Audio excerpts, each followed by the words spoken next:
So tonight, my favorite person on Facebook shut down her profile, and I didn't get a chance to say goodbye. But what I will dedicate to her, because I was planning on doing it anyway, was a post on a page that she manages. I dedicate this video to you, and you know who you are, simply because you have been such a huge inspiration to me.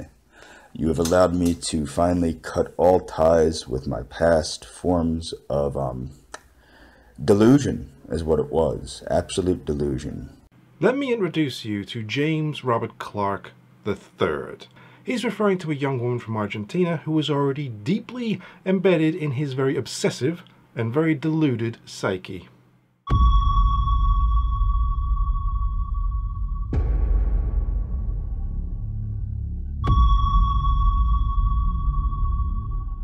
Hey everyone, I'm Hatman, the devil incarnate, the nightmare from the north. If you've been keeping up to date with my live streams, or you're a regular viewer of Daywave and Nightwave radio, you may be aware of a guy called James Clark and the extensive coverage he's been getting recently. There was far too much material to condense into a single video here, so we'll focus on his earliest available YouTube content from 2017 through to the middle of 2020. A lot of his videos over that time period are unavailable now, either because he's made them private or deleted them. But more than enough escaped his attempts to rewrite history in an attempt to paint a better picture of what a scumbag this guy is.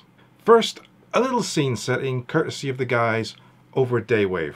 Now, let me get this straight. It's been about 6 years of this? Yes, it's been about 6 years. About 6 years. So, 6 years. Mm-hmm. I mean, I will just block him, but you know that it's been 4 years since I gave that last one message, which I tell him to leave me alone politely. 6 years she's known of his existence in some form, and 4 years since she did everything she could to block him and cut him off, which ties in with that very first clip from the intro from back in 2017. And James, to this day, still thinks that she was unclear and all of this was just a miscommunication, or that she's being manipulated by other people. I do think it's funny because he does make a lot of videos where he's like, oh, I know how smart you are. You're so smart. You're so smart. But then at the same time, he goes, oh, you're so dumb. They're manipulating you. I'm like... Exactly. It's what I was telling you yesterday, Rose. Yeah. It's funny how he claims that he thinks that I am smart. And at the same time, he thinks everyone but me is making decisions instead of me. My first real look at James was in the stream that I did on the 15th of October, and this guy raises more flags than an Olympic ceremony. My insight was purely based on what James himself was producing and putting out there. So with 6 streams in the bag covering a lot of hours, none of which has touched upon his older stuff, this video is intended to show a more concise review of James Clark rather than the live reaction with a lot of stop-start commentary. You do really mean a lot to me, and I hope you do follow my channel. And I'm not going to name you, even though your name is like the female Latin American version of my name and everybody has it. I wish you a happy new year, and I look forward to seeing you again next year. The total length of that video is 2 minutes and 38 seconds, and he goes from acknowledging that she shut down her Facebook, to fawning over her, to pledging not to name her, to saying he'll see her in the new year. The hint, initially taken, and then over the course of the next couple of minutes talking to himself, retconned in his own mind to be something that never happened. As for not naming her, well, obviously he would. A friend of mine on Facebook, who I guess I don't have to hide her identity because she has commented on a number of my videos, thank you, Eliana, brought up in a post of hers about the civilizing factors that have caused the human form to adapt the way it has. How many things are wrong with that statement? For one, it took less than 4 weeks to break his promise not to drop her real name. Anyway, she's not his friend on Facebook at that point, so for him to see her posts, he was sneaking around on a sock account. He decided for himself that he didn't need to be discreet about her identity because she'd commented on some of his videos, previous videos. That to James is all the authorization he needs to drop her name. He would drop a lot more over the next 4 years as well. I started up a friendship with a young lady from Argentina online, and we both had made plans for me to come see her. Of course, things came up in my life, what have you. The problem with men isn't so much men as it is women. And I'm not going to use any examples, although the chick from Argentina is a good example. And it's not her fault. She's a victim of society. But the thing is, whether it's her fault or not, it's not my problem. There's a lot of time jumps between some videos, as a lot have been made private. Plus there's some earlier ones that I'm going to come back to revisit in a few moments. Here, James is establishing the long-held view that Eliana is a victim. Whether it's a victim of society, her friends, family, ex-boyfriends, never includes himself. He always goes to great lengths to say how smart she is, but then very quickly turns it around to present her as a victim. Oh, she's smart, but she's naive. She's intelligent, but easily manipulated. He wants to praise her and brag about how wonderful she is, but that doesn't gel with her constantly choosing to want nothing to do with him. Therefore, as smart as she is, there has to be a loophole to explain why he is constantly rejected. In his mind, it can't possibly be down to her intellect, so it must be some external influence blinding her to his presence. Women today, regardless of the country they're in, they seem to be all, quote, empowered. Women today are arrogant. Women today are all narcissistic. And it seems that every woman under the age of 70 or 80 is a narcissist. They want everything their exact way, and if they don't get it, they don't want anything to do with you. James does want everything his own way. He wants a strong woman, but not one that will defy him. He wants an intelligent woman, but not one that's going to question him. If they do, then clearly they're being manipulated by some external force. But I'm sure it's not lost on anyone that he's lecturing about women being narcissistic when you consider his behavior, his demeanor, and his views. Sounds like an awful lot of projection with a heavy topping of cope. The problem is, because women's minds are so screwed up anymore, you can't find a good woman. And I'm not an MGTOW, but what I would say is, I have no problem not having a woman in my life and focusing on myself and, quote, self-ownership and things of that nature. Or you can have a relationship, like I did for 16 years, that's uneventful, unfruitful, and miserable. James, you're probably watching but won't admit it. Just call it MGTOW. Using the initials doesn't make you appear any cleverer. Quite the opposite, in fact. It's not him, never him. It's women's screwed up minds being why he can't find a good woman. He even mitigates that by saying he has no problem with not having a woman in his life. However, he makes reference to a 16-year relationship which was miserable, unproductive, but he stayed in it for 16 years. It feels like he's lying. It's the vibe I get, James. For context, though, James is 38 years old now. He's been pursuing Eliana for 6 years, so that takes him back to about 32. Unless he was pursuing her while he was in his 16-year relationship. So take 16 years off that, James was 16 when he entered this 16-year relationship. Oh, and wasn't there a girlfriend who you said had a kid by some other guy? Or was that a different woman altogether? Or did the same woman you were involved with, allegedly, have you so cucked that she went out and got knocked up by some other dude? Or was she very much in the same boat as Eliana and you simply obsessed over her for 16 years from high school until Eliana came along and took her place? Now that seems so much more likely. For example, the young lady in Argentina, she wouldn't let me get close. She seemed to want to be with me. She wanted to be with me, and many times she seemed to, but she would never let me get close enough. She wanted to be with him, is what he genuinely thinks, but he does allow a small, teeny tiny element of doubt by saying that's what it seemed like. But the conclusion he ultimately reaches is that she didn't want to open up and didn't want to let him get close, making the fault hers rather than anything he might have done. Where she's concerned and you're concerned, 5,000 miles is way too close. I'm in a completely different country. Never intend on being within the same country as her, out of respect for her. Believe it or not, I actually do respect her, despite the disrespectful of that nature of that video.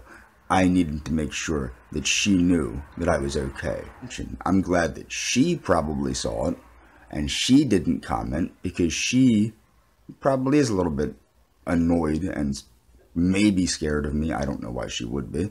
That James, of all people, wonders whether Eliana would be scared of him after the missing video says a lot, but as usual, completely dismisses it on the basis of his own views and biases. He doesn't see why she should potentially be scared of him. There are those who are familiar with his recent antics will know all about his ever-changing claims about Argentina. If you're not familiar though, just remember this moment. He has no intention, zero intention of ever being in the same country as her. Now, it is true, I made this YouTube channel for that one person, to get her attention, because I didn't want to lose her out of my life. I ended up losing her out of my life, not because of this channel. No, she enjoyed the videos I made. She enjoyed a lot of things that I did for her. It's unfortunate that I was stupid enough to listen to somebody else's opinion of what she thought of me, because she probably thought a lot higher of me than I thought she did. You made a channel to get her attention because you didn't want to lose her from your life. Once again, it's someone else to blame, someone else interfering, and nothing to do with you, or even the slightest comprehension that maybe she just doesn't like you.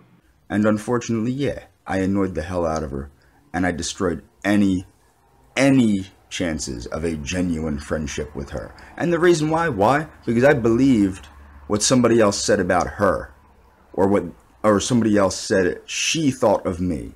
There we go, a clear admission that he knew. He knew that any misguided hopes he still had were gone. He still can't accept responsibility though, and blame someone else for saying something that he believed, but he obviously reacted in a manner that was bad enough to penetrate that immense thick skull of his. But it wasn't his fault. Oh no. Someone else made it happen, because he has no control over his own actions, while simultaneously wanting to control everyone else's, especially Eliana's. Favorite math teacher in the Americas, or possibly in the entire world. I'm going with the entire world. I don't really like math, actually, so you probably are my favorite math teacher in the entire world. I will be making you a happy Easter video. Less than 3 weeks later, he's back to sleazy creeping and doing what he wants to do regardless of whether it's reciprocated. The recurring thing in James's pursuit of Eliana is that he has precisely zero concept of awareness or culpability. His go-to excuse, certainly recently, is that she never told him she wasn't interested. When you are getting zero response, most people will take the hints, not James. You see, James is, supposedly, capable of recognizing that no means no, while spinning that silence somehow equates to some form of consent. To James, the absence of a hard negative means that he believes he has wiggle room to continue to do what he wants. I would not be surprised if he convinced himself that no really means yes if it worked to his favor. Upon thinking about it, the only person that should feel bad is me. I put you through a lot of excessive stress that I didn't need to, and I'm very sorry for doing that. That almost sounds like an attempt at an apology, were it not something you might expect to hear from a guy after he's just hit his wife with a right hook, or after ignoring many desperate cries of no, please, no, stop. Empty words and a basic attempt to try and smooth over a situation caused by himself. The stress that I put you through was not purposeful. I want you to know that I never intended to upset you in any way, and I regret upsetting you. But I know that if I feel bad about that, that'll probably make you feel bad because I feel bad, which is why I won't feel bad. I just wanted to let you know I still care about you a lot, and I know that you probably care about me, and that's probably why you're not talking to me, is because, well, A, I betrayed you, and B, you don't want to make me feel bad.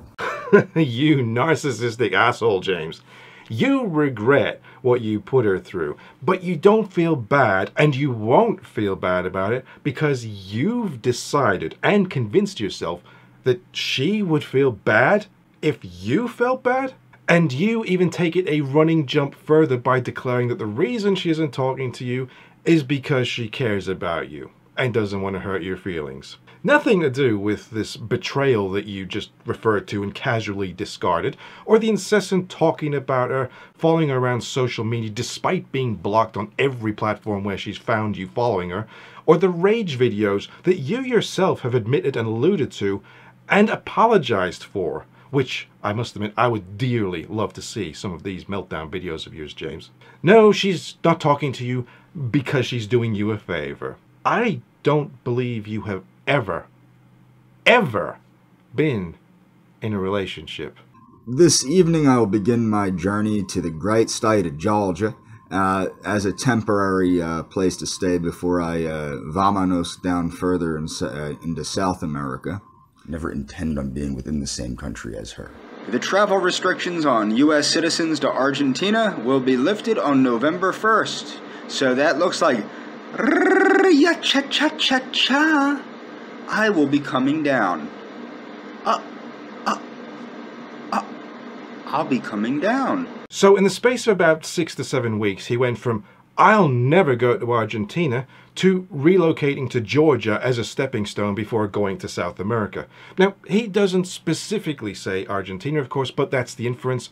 He doesn't talk about anywhere else, especially with his ongoing one-sided monologue that he keeps delivering to Eliana via his camera. Fast forward to events over the last couple of months, and it's clear that not only did he welch on his promise that he'd never try to go to Argentina, but he went and bought a ticket. Fortunately, the small inconvenience of a global pandemic meant he couldn't go when he planned to. Instead, he spent hours upon hours whining about having a credit with a travel company that he can't get refunded, so he has no alternative but to go to Argentina. Or, and this is a real shocker, James, if you actually pressed Expedia for a refund, you'd get one. I know because I had flights booked when the pandemic hit, and guess what? They gave me a credit, didn't want a credit. I pressed for a refund. What did I get? A refund. He doesn't just want to go because he wants to go, despite being unwelcome, but also shield himself with the pretense that he has no choice because he'd lose his money. Unlike everybody else that only took an interest in your beauty or only took an interest in what you projected, I took an interest, a genuine interest in you as a person. And I'm not saying this to be a pathetic loser that's sucking up to you. I'm saying this because I want you to understand. You cannot change who you really are. Ironic, he claims he's not saying it because he's a pathetic loser, when he is. However, it's very insightful of him to say that you can't change who you are. Now, is that projection on his part? Maybe. Or more likely, he's trying to twist the situation again and convince himself that Eliana is still the 19-year-old girl that he became infatuated with. Another red flag that he's probably never had any meaningful relationship because people do change. They change when they enter adulthood and begin a career, as she did. James, life experience changes people. Relationships change people. Maybe not completely, but they do naturally change, especially as their life takes shape. You, James, are the one projecting here, because it's you that doesn't change. You can't change. You won't change. This video is for my estranged South American friend. I want to let you know, okay? I get it. You don't want to talk to me anymore. Okay, it's been 6 months. I'm a very persistent person, but even I know when somebody doesn't want to talk to me. Here we are in 2019, some 15 months since his first acknowledgement that she didn't want to talk to him. Something repeated throughout 2018, and the pattern begins to repeat once again. James admitting that Eliana doesn't want to talk to him, so he reaches out via video yet again. The key element here is something which he denies today, that he comprehends that she doesn't want to talk to him anymore. Even if it was only 6 months before this point, as he claims, or whether it was the 15 months as other evidence seems to support, he gets it. He's admitting that. He understands. She does not want to talk to him. It's not persistence when you hunt down someone's social media profiles across every platform, churn out numerous videos talking at them without any response, and constantly infantilizing them. It's creepy and screams through a megaphone that you're a stalker. Furthermore, we do think very much alike. I didn't understand what you meant by we're very different. You didn't mean it the way I thought you meant it. I thought you meant it culturally and things of that nature. All that is superficial as far as I'm concerned, and probably as far as you're concerned too. The ugly narcissist raises its head again. James decides that they think alike after he didn't comprehend what she meant, so he decided she meant it in a cultural way. Oh, and that happens to benefit him, of course, because he considers any cultural differences to be superficial. The James Clark rulebook. Everything can be adapted, rewritten, and retconned to suit the narrative most beneficial to him. There is a definite sense here of someone who wants and needs to exert control. He takes the criticism, he takes being ostracized by Eliana, and he pays lip service to it. It gives an impression that he's listening, learning, but then he dismisses it with his own interpretation of events, which to his way of thinking supersede and overrule any objections and rejections that he's faced. Your page, when you had it, Corret Virtutem, that was as though I made it. You're drawn to the same things as me, as you know. Call it Satanism, call it neoclassicalism, call it whatever you will. You are drawn to the things that I'm drawn to. We think the same at a much deeper level than the cultural or the religious or what have you. The truth is, I understand what you were saying. Obviously, I don't care like you might think I would. No matter what, I'm your friend, okay? Regardless of what happens. There's a sinister undertone of this that is really setting me on edge. He's staring not just into the camera, but almost through it, and it's very much like he's trying to project his will. Her webpage could have been his. They think alike, but it's at a deeper level. They have the same interests, but she's drawn to the same things as him. And on top of that, when he suggests it could be Satanism, or neoclassicalism, whatever you want to call it, it's almost a direct substitution for fate, or God's will, whatever. The truth is, using that phrase, he's taking the position that he's correct, and ending up on he'll always be her friend. Doesn't matter whether she wants him as a friend, he will be, because he chooses. But for whatever reason, you've never been mean to me, not once, okay? And you did try to you really tried to keep communication open with me. And I know you said it's because I'm so smart and you love the way I think and all this. No girl keeps communication open with a guy because they're that smart, okay? I think that you do recognize that we are very similar at a deeper level than most people. And that the potential for our friendship will never go away. Now for some praise aimed at her, placing her on a pedestal while also adding a twist to the narrative, spins it around and suggests that she is the one who was trying to keep lines of communication open with him, when it's been the other way around all along. She's been closing them down like a game of whack-a-mole, while he keeps popping up trying to weasel back in. But the attempts to fluff his own ego that she was saying he was so smart as a reason to keep in contact, then double down on his own bullshit and reinforce that agenda that they're alike and she's drawn to him. You're way out of my league. What happened was, after I saw the kind of guys that you seem drawn to, I didn't want to see you end up with some stupid Italian or some special person that would treat you badly. I just didn't want to see you end up in a relationship that would be bad for you. And I got to the point where I'm like, hey, if she's attracted to these losers, she'll be attracted to this loser. The same monologue. He digresses from the emotional and intellectual into the physical desire and justification for it. But the control dynamic is there again, as he doesn't want her to engage with certain types of people. Basically, he's dug himself into a little bit of a hole by suggesting her potential male interests weren't good enough, and then use that as justification that he could fill the role. Or the hole. As if, James. My attraction to you is a very primal attraction. It's not easy for me to not be attracted to you, unfortunately. But that doesn't mean I'm not your friend, and it doesn't mean I won't always be your friend. Okay? It does complicate things, and even if we never talk to each other ever again, I'm always your buddy, and you know that. And I know you know that. So, if you ever do want to talk to me after you cool down, after you regroup, and after everything, I don't think we should really be friends on social media, because I get ferociously jealous of these little frickin' the human garbage that seems attracted to you.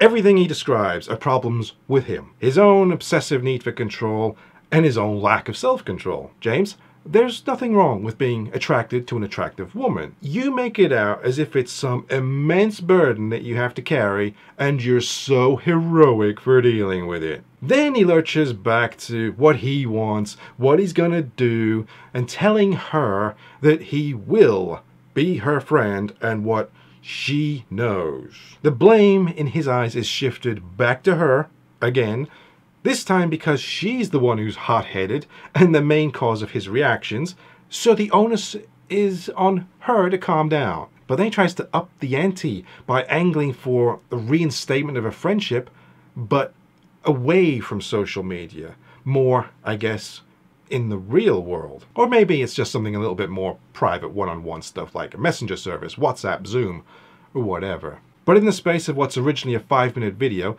he's gone from pretty much admitting they weren't talking, weren't ever going to talk again, into a full 180 that he will be her friend, and trying to dictate how they should interact going forward. You went to Goodreads to try and contact her. That's where you went, hunting her down. You freak. There's only one rancid, steaming pile of human garbage in this equation, James, and that's you. Whenever you would get quiet or stop talking to me, I didn't know you needed time to cool off. I thought that you were never talking to me again, so I made the stupid mistake of becoming exceptionally persistent at getting you to talk to me. And that was the exact worst possible thing I could do. And obviously I still do it, which, I'm sorry, that's just who I am. It's only a 7-minute video, and he goes all around the fictional universe he's manufactured for himself. Getting to the end, his irritation and anger start coming to the fore, probably because he's now relived his own version of events in his own mind enough times that he's convinced himself it's reality. The only concession that he allows as failures on his part conveniently have excuses attached to them. He didn't know that she needed time to cool off, yet in the opening he's saying he fully understands after 6 months he doesn't want to talk to him anymore. But his response to thinking she was never going to talk to him again, which clearly must have been a long time before, was to become exceptionally persistent. It's like watching someone undergo a personality change in real time. That he keeps referencing and bashing on psychiatry suggests to me that there are problems with his brain chemistry that he was being treated for and now is not and refuses to partake in. So that in itself is also worrying. Obviously you know I knew everything already. I figured it out on my own. Unfortunately I didn't expect it to be confirmed with somebody with a shoe size higher than their IQ. I'm not sure James wants to be making claims about people having a shoe size bigger than their IQ when he has gone into this apparently accepting what some random person has told him, but passing it off as he already knew. What shoe size are you, James? Just know that I will always care about you. I'll never give up on our friendship. That would be silly of me. And it would be ridiculous of me to be mad at you, of course. I hope you know that. I never was mad at you. I got frustrated because, well, you know why. James, you know what that is? That's the cop-out of a domestic abuser. The saving grace is that you aren't in proximity to do anything physical. Can we just point out to Jimmy that just because his arrogant ass thinks it will be silly to give up on a one-sided friendship doesn't mean it's not the right thing to do? Get over it. Hey kid, I want to clarify a couple things with you. You know I've never misrepresented myself to you in any way, shape, or form. You also know that I've never purposely been disrespectful toward you. There's a couple times I have lost my temper, and I may have taken things a little too far with how I've worded them, but they were never meant to hurt you, or to hurt your feelings, or to disrespect you. Hey kid, He says with all the patronizing effect of someone who believes his age gives him some intrinsic superiority, or at least the right to lecture. Big of him to admit that he's lost his temper a couple of times, though the delivery itself shows no suggestion of humility and, if anything, is laced with hostility. Almost as if he's been forced to lose his temper and it wasn't his fault. Or is that just deja vu? I don't know who this dude is, but I'll tell you what, he obviously is far more potentially dangerous than I am.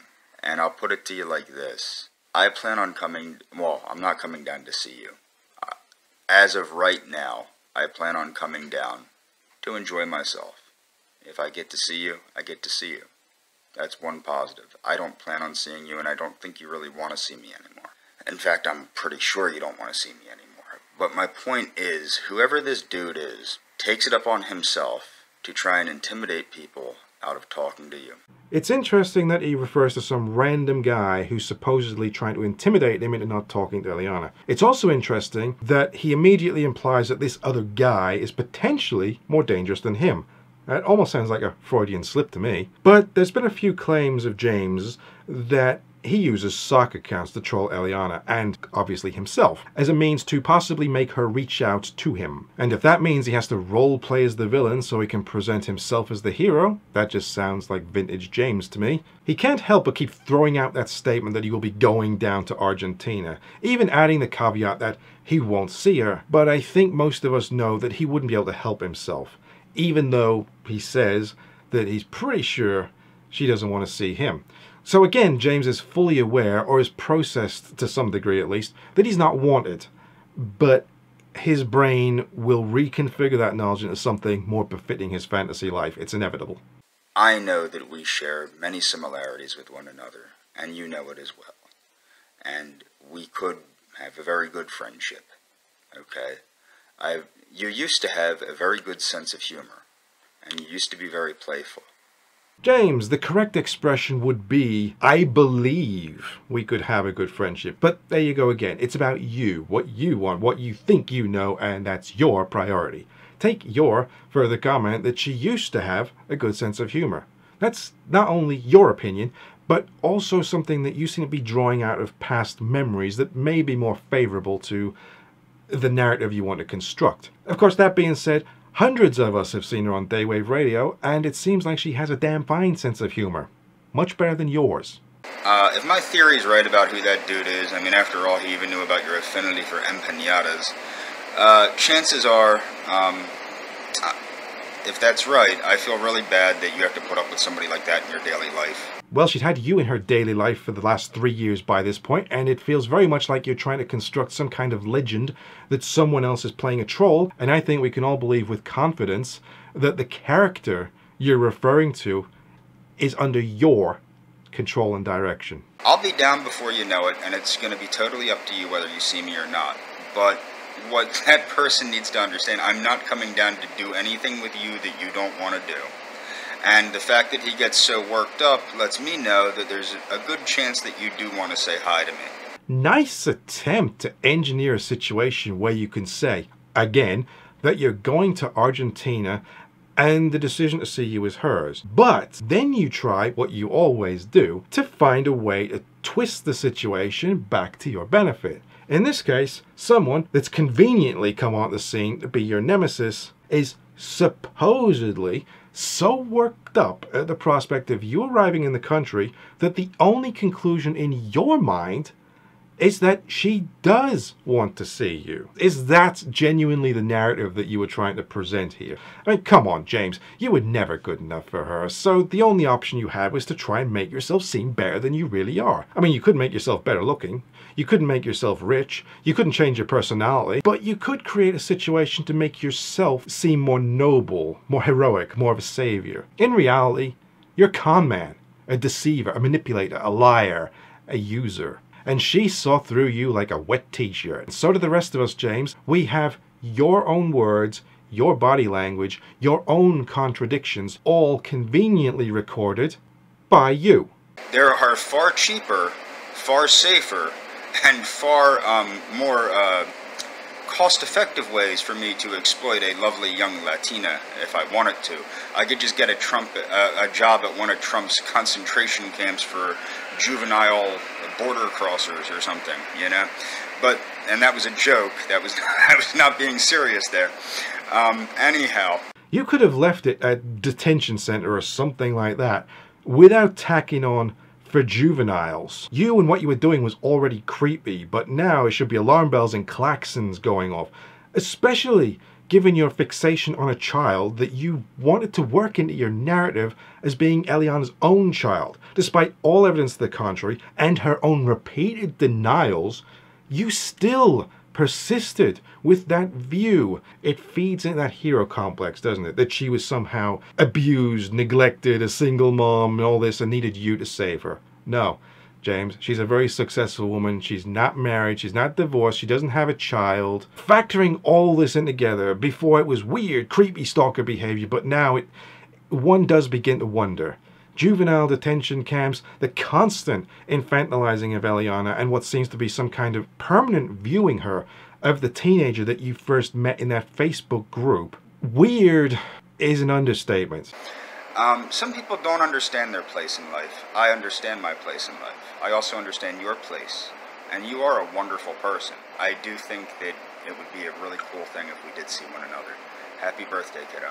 Bye. Don't say goodbye, James. It sounds so final, and we know you'll be back again and again and again ad infinitum. James, your place is in a psych unit cooperating with the professionals. I guess we'll just make do with you staying in your social housing, mooching off the government. Her place is in Argentina with her family, living a life that is completely and utterly devoid of your cancerous presence. It's not much to ask, except from a selfish cunt like you. And that is it. Unlike James, I do what I need to do, and then I move on. I'm not going to stalk him for 7 years. Well, maybe not. It depends how much lolcow milk he's prepared to give up. But before I go, I think it's only fair for Eliana herself to have the final word, courtesy of Daywave Radio. With that said, I'm done. I'll catch you next time. Take care of yourself and take it away, Eliana. Listen to me. Go get a haircut. Go to the gym. Go to the psychiatrist and never bother me again. Because I don't want to see your pathetic, disgusting, repulsive, because just the thought of you is repulsive to me. Your repulsive face ever again, Quasimodo. I'm tired of you. I'm tired. Because now, I did not want to address this earlier because nobody knew who I was. But now, you, it's your fault. You did this. You got what you deserve. You posted my name out there. You brought all of this to you. And now I'm telling you to fuck off.